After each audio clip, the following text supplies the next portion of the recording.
예,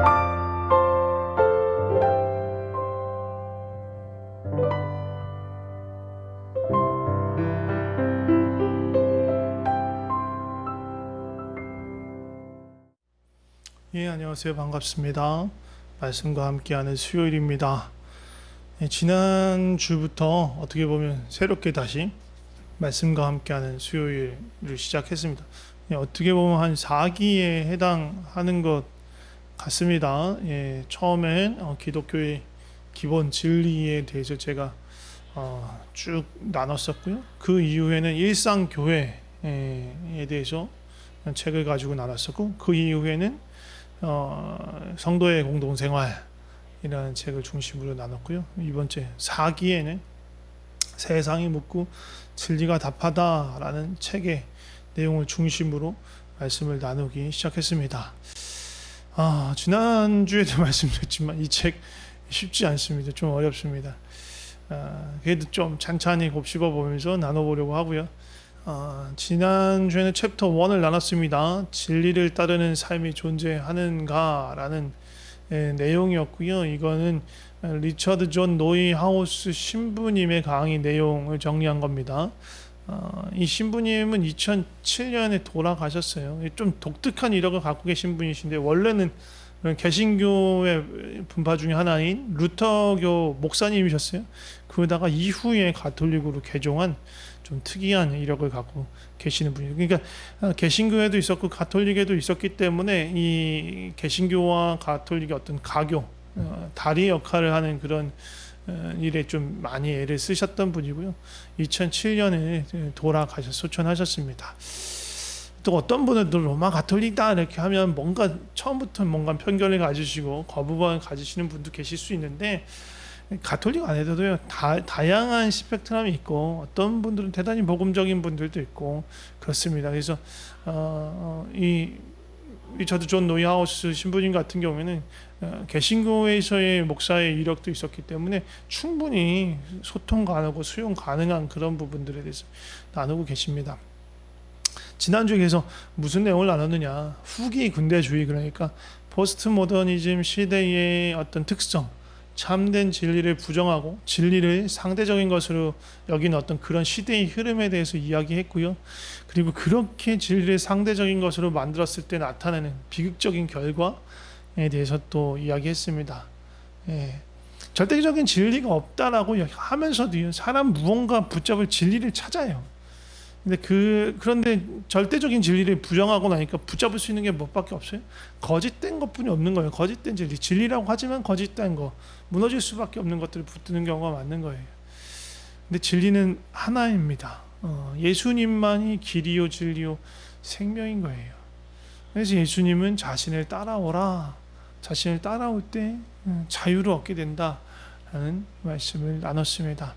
오늘은 이어서 챕터 1의 이야기를 나눌 거예요. 진리를 따라감에 있어서 우리가 유의해야 할 사항들을 좀 나눠보려고 합니다. 많은 사람들이 진리를 나누는 데 있어서 두려움이 있어요. 그냥 일상에서의 어떤 진리에 대해서 논하고 이야기하는 것에 대한 어려움이 있을 뿐만 아니라 학문의 장, 여론의 장에서도 마찬가지인 거예요. 거기서 무언가 이 진리에 대해서 무엇이 참이고 그른 것인가에 대해서 이야기하는 것에 대해서 거리끼게 여기는 거예요. 이게 그런 거하고 비슷한 것 같아요. 일단 뭐 동아리나 어떤 그런 클럽이나 그런 활동, 사교적인 활동할 때 그 많은 이야기 주제로 그 많은 것들이 있어요. 세 가지 정도 있는데, 정치에 관한 것, 종교에 관한 것, 성에 대한 것에 대해서 이야기를 그 많은 거예요. 왜? 이런 이야기들 잘못하다가는 결국 이게 결론이 안 나는 뭔가 그런 이야기 끝에 서로 분쟁이 나고 서로 감정이 상하고, 그래서 동아리가 깨지는, 클럽이 깨지는 그런 경우들이 심심찮게 발견되기 때문에 이런 얘기 우리 안에서는 하지 말자라고 얘기하는 경우가 많거든요. 그런 거하고 비슷한 거예요. 진리에 대한 것도 그런 것 같아요. 16세기, 17세기에 무슨 일이 서양에서 있었냐면 종교개혁이 일어났어요. 루터의 95개조문 반박문과 비슷해서 뭐 찌빙길리 뭐 등등등 종교개혁이 시작되는데, 근데 그러면서 단순히 어떤 가톨릭 구교의 어떤 부패에 대해서 저항하는 거에서 그친 것이 아니라 무엇이 참된 진리인가라는 것을 놓고 되게 거칠게 폭력적인 방법으로 심지어 전쟁까지 동원해서 싸우는 경우가 있었고, 자신과 다른 주장을 하는 사람들에 대해서 무차별하게 그렇게 끔찍한 일이 자행되는 일이 있었어요. 역사적으로 이건 있는 일이었어요. 그러니까 물론 이런 이 종교 전쟁이 단순히 정말 순수하게 진리를 추구하는 가운데 있었던 것은 아닐 거예요. 그 뒤에 또 무수한 인간의 탐욕이나 어떤 정치적인 계산이나 그런 게 있을 수 있어요. 있었을 거예요. 그렇기 때문에 진리를 주장했기 때문에 이런 참혹한 결과가 일어났다고 하고 바로 말할 수는 없지만, 하지만 사람들 뇌리에는 박혀 있는 거예요. 어떤 종교적인 어떤 진리를 주장한다는 사람들끼리 충돌해서 그것이 무력적인 충돌, 종교 전쟁까지 이어졌다라는 것이 각인되어 있는 거예요. 이게 기독교 내에 있었던 거예요. 기독교 내에서도 종교 전쟁이 있었던 거예요. 네. 기독교 내에서만 있었던 것이 아니죠. 타 종교를 해서 또 타 종교가 또 다른 종교를 향해서 싸움을 왔어요. 종교적인 어떤 신념을 가지고 그것을 명복을 세워서 수많은 폭력이 오늘날도 자행되죠. 테러, 극단적인 어떤 이슬람의 테러들. 이슬람의 종교를 갖고 있는 사람들이, 무슬림이 다 폭력적이고 테러리스트란 말이 아니에요. 근데 극단적인 생각을 갖고 있는 사람들이 있어요. 지금도 있어요. 그러니까 종교적인 신념을 극단적으로 맹목적으로 추종할 경우에 일어나는 비극적인 일들을 우리가 많이 봐왔어요. 역사적으로 지금 진행 중인 역사 안에서도 우리가 보죠. 그러니까 그게 트라우마처럼 우리 안에 박혀 있는 거예요. 이 종교적으로 막 뭔가를 주장하게 되면 그건 분열로, 분쟁으로, 전쟁으로 치달을 수 있어. 그래서 많은 철학자들, 사상가들은 뭘 주장하냐면요, 이런 류의 진리에 대한 의문을 배제한 채 어떤 공동의 담론, 우리가 같이 의논하고 뭔가 할 수 있는 것들이 있지 않을까. 이 노이하우스 신부님이 주장하는, 이렇게 내세웠던 것 중에 하나가 뭐냐면 벌거벗은 광장이라는 거 지칭한 건데, 종교의 기반을 둔 진리 주장을 일단 배제한 상태에서 서로가 이야기할 수 있고 나눌 수 있고 뭔가 토론할 수 있는 그런 공공의 광장이 있으면 좋겠다라는 걸 제시했었어요. 그런데 안타깝게도 이러한 시도들, 뭔가 진리를 배제한 채 뭔가 논의하고 하는 그런 시도가 어디로 흘러가냐면 결국은 세속주의로 흘러가는 거예요. 세속주의가 뭐예요? 그냥 나 잘 먹고 잘 사는 거예요. 많은 걸 갖고 많은 걸 누리면서 자기 마음대로 살아가는 건 어떻게 보면 욕망에 충실한 채로 살아가는 그런 삶에 대해서만 논의가 되는 거예요. 세속주의인 거예요. 노이하우스 신부님 그렇게 얘기하세요. 이런 태도가 영원히 지속되지는 않을 것이다. 곧 사그라들 것이다. 왜? 어떻게?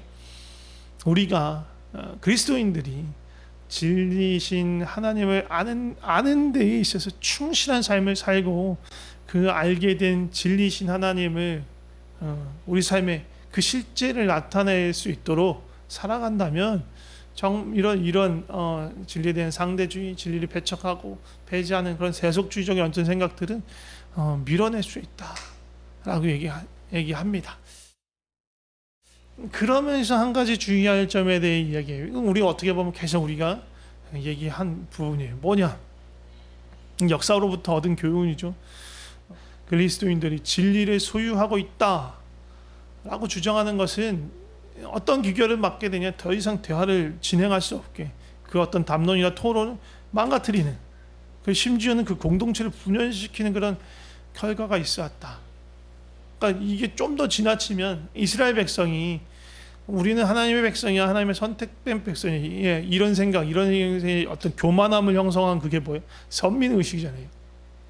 선민의식을 갖게 되면 그 선민의식을 갖고 있는 사람들을 주변에서 바라볼 때, 다른 사회와 다른 민족과 다른 이들이 바라볼 때 무슨 생각을 해요? 야, 저 사람들 배타적인 사람이구나, 저 사람 함께 할 수 없는 사람이구나, 독선적이고 독단적인 사람이구나. 그렇게 되면 어떻게 배척하죠. 적개심을 갖게 만드는 거예요. 이게 역사적으로 있어 왔어요.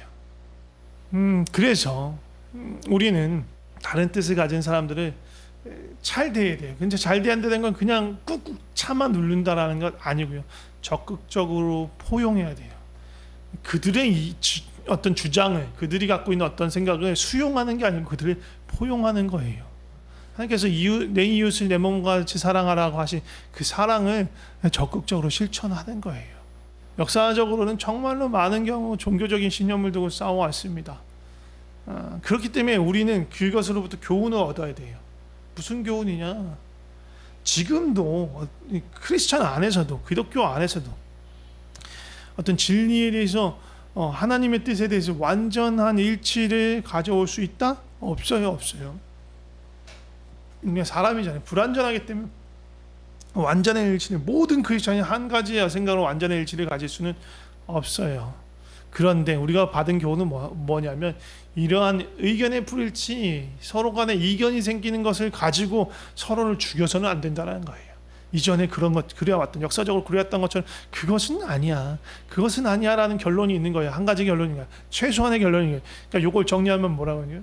하나님의 뜻을 두고 서로가 서로를 죽이는 일은 하나님의 뜻이 아니라는 그 하나님의 뜻에 대해서 우리가 알 수 있는 거예요. 최소한 그건 알 수 있죠.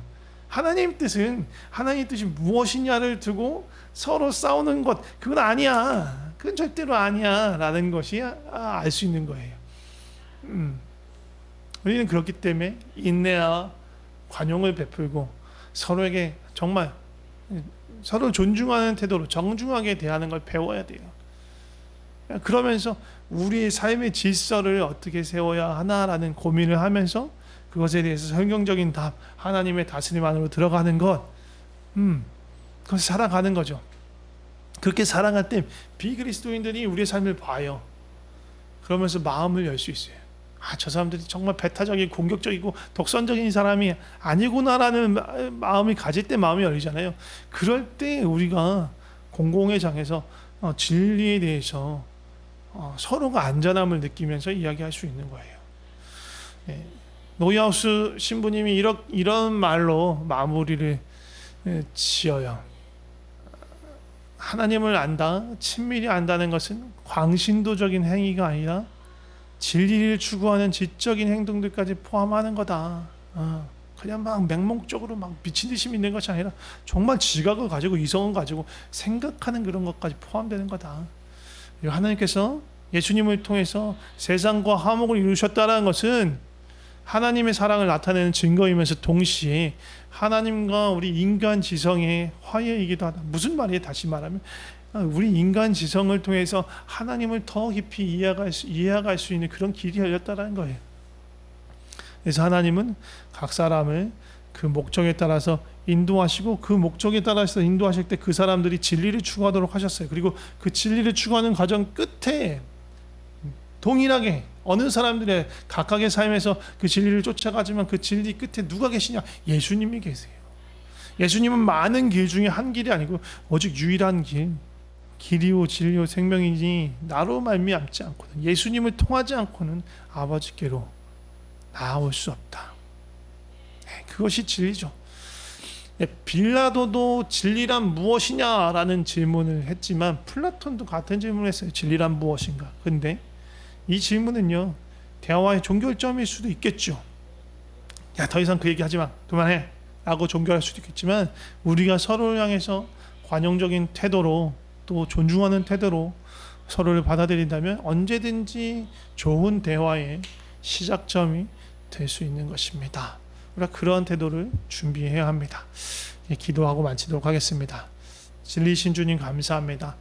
우리가 진리를 소유하는 것이 아니라 진리신 주님이 우리를 소유해 주셔서 감사합니다. 진리를 향한 탐험이 멈추지 않게 하여 주시옵소서. 진리를 따라서 온몸으로 온 삶으로 부딪혀 그 삶을 살게 하여 주시옵소서. 진리를 타협하지는 않지만 나 혼자만 진리를 완전히 안다는 그런 교만과 독선도 버리게 하여 주시옵소서. 다른 생각을 가진 이들, 다른 종교를 가진 이들에 대해서 그 무비판적으로 수용하는 것도 문제고, 그걸 그냥 꾸역꾸역 참아내는 것도 아니라 그것을 뛰어넘어서 적극적으로 사랑하면서 감싸는 그런 포용의 마음을 갖게 하여 주시옵소서. 진리를 고수하고 진리를 지킨다는 명목으로 분쟁과 폭력과 전쟁을 일으키는 어리석은 길로 가지 않게 하여 주시옵소서. 진리신 주님께 우리의 삶을 맡깁니다. 주님, 진리로 은혜로 우리를 다스려 주시옵소서. 주님 감사합니다. 예수님의 이름으로 기도드립니다. 아멘.